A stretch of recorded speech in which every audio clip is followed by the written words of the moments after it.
Alright, y'all, so this week's episode of Chasing Atlanta was definitely giving what it was giving. So let's give it what we got. So the episode starts off with Jaylon and Q. And Jaylon was like, bitch, we need to meet up because I've been hearing in the streets that you've been buddy with your homeboy Gardini and you've been letting him dog me out and talk shit about me and you said nothing, okay? The bitch showed up with a mug with my name on it and you was just kikiing like it was nothing, okay? And let me just say, before I even get into what Q had to say, I love Q. But baby, this ain't gonna get it. I can't hear what you saying. That's not gonna get it. You need to stop people from talking shit about your friend. Like, I'm not saying that you sit around and let people talk shit about him, but honestly and truly, if y'all not cool, don't even bring Jalen up.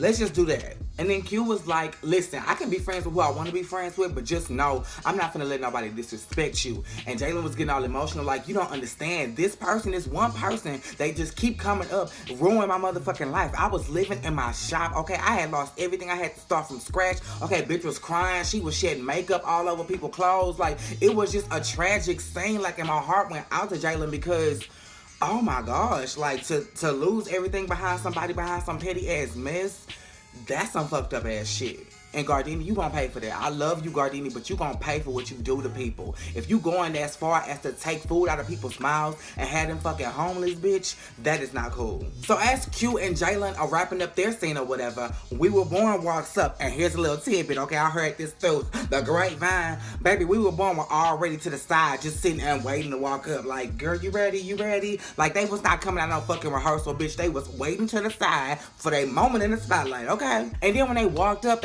with this kind of attitude. It was just like, I don't know, girl. It was just giving too much. And then they opened their mouth and they was just like, basically, we mad at y'all. We mad at you, Jalen, because you didn't show up. And we mad at you, Q, because you kept bringing up Gardini. Like, and let's dive into that a little bit. Jalen, from what I understood, had already told them the day of, bitch, I'm with K. Michelle. I'm not going to be able to make it. I'm going to try, but bitch, I'm not going to be able to make it. And they responded with, okay, boo, we understand, love you, whatever. Okay, so they already knew. So to charge this bitch up like they had no clue as to why she wasn't in attendance was some fraud ass, fake ass, phony ass, TV ass shit. And I'm not with that shit. Keep it real. I understand y'all got to hype it up and have us, tuned in for the drama or whatever, but bitch, like, honesty gotta be in there somewhere. And then you got on QJ Twan, and you got the stumbling over your words. And I'm just like, okay, when a bitch stumbling over their words, bitch, something in the milk is not clean, bitch. You sit up there talking about, this is what is puzzling to me. You started the conversation off with, you asked why Gardini was not there, and I responded with, my loyalty is with Jalen.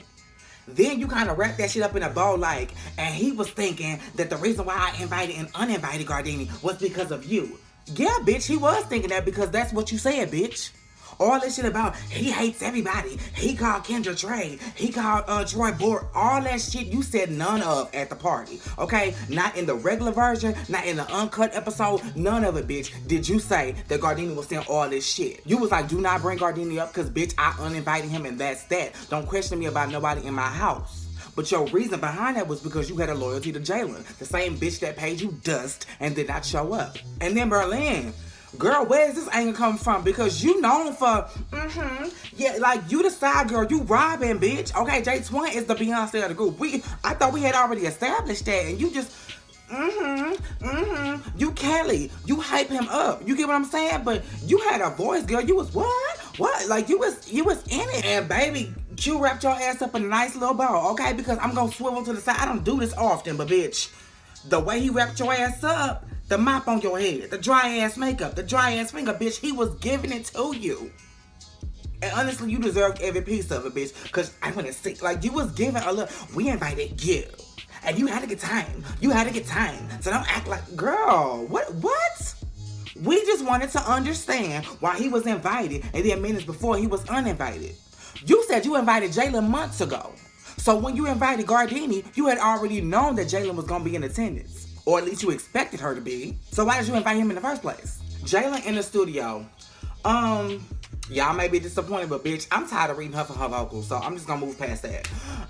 After she wrapped up her little dry ass session, she was like, oh, I want this in the clubs. I want to perform at Pride. Girl, if you gonna perform that lullaby of a song at Pride, bitch, they will laugh you off the stage. And when was the last time you heard a slow jam in the club? Tell me that. I didn't even hear Drunk in Love. Like, And in the gay clubs, they played the dance retro version. So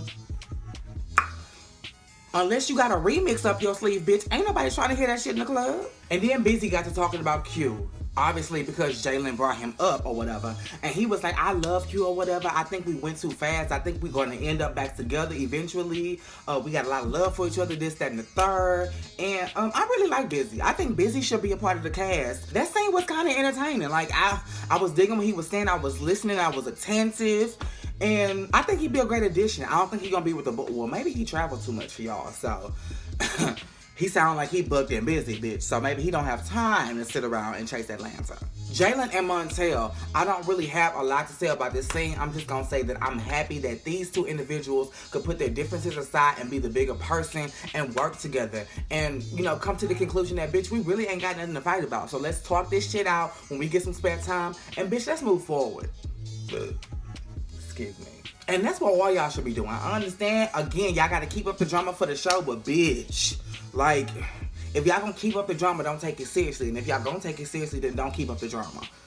Cause y'all keep up drama and then y'all take this TV shit seriously. And then y'all just be like, oh my God, I'm so hurt, Cause the way Devon acted at that motherfucking reunion was uncalled for. And Sky, he been through a lot. No, bitch, he put all y'all through a lot. That's what he did. Perfect segue, Q and Sky.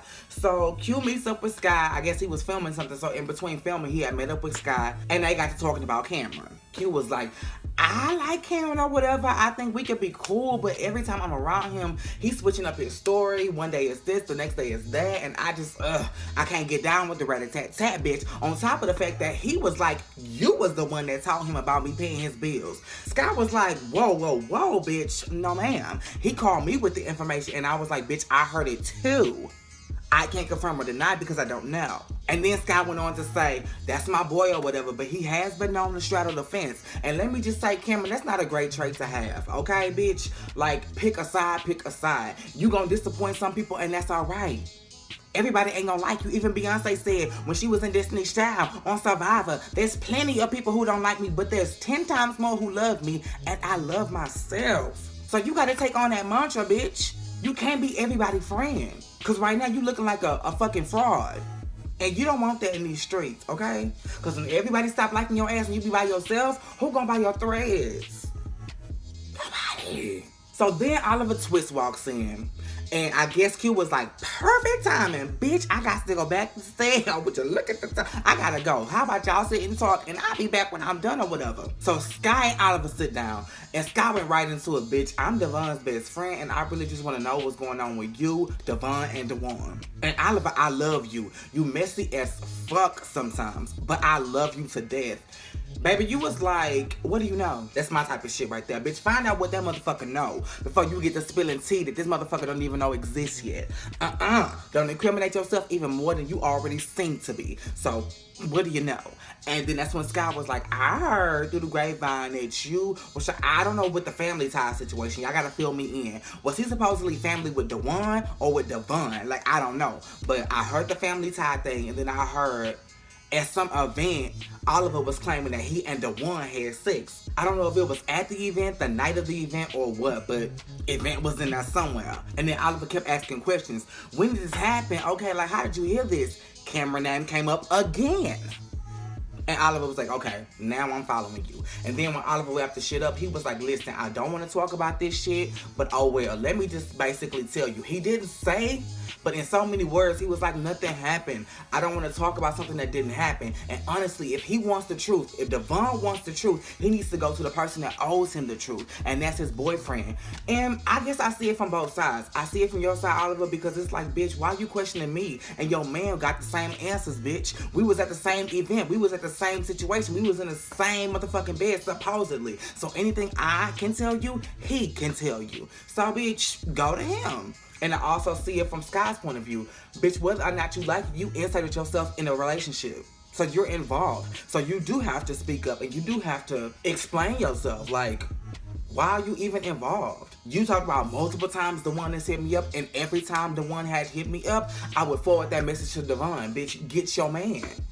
To avoid shit like this. You get what I'm saying? Like, you kind of owe him an explanation, bitch.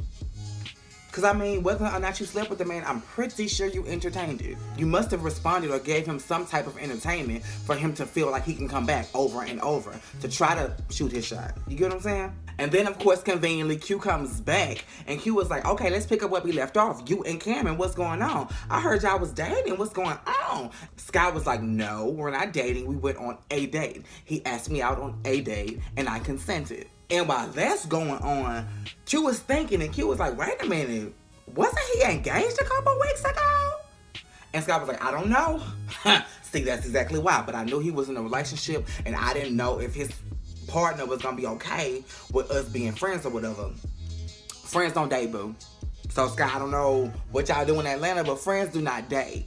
So, if y'all going on a date, and this man is in a relationship, where is your room to question Oliver? Because you doing the same shit. Cameron is somebody's best friend. And so is the boyfriend. So, but that's neither here nor there. But y'all, that's how the episode ended. It kind of ended like with a nice little bow on it. No cliffhanger to lead us to the next episode or anything. But it was cute.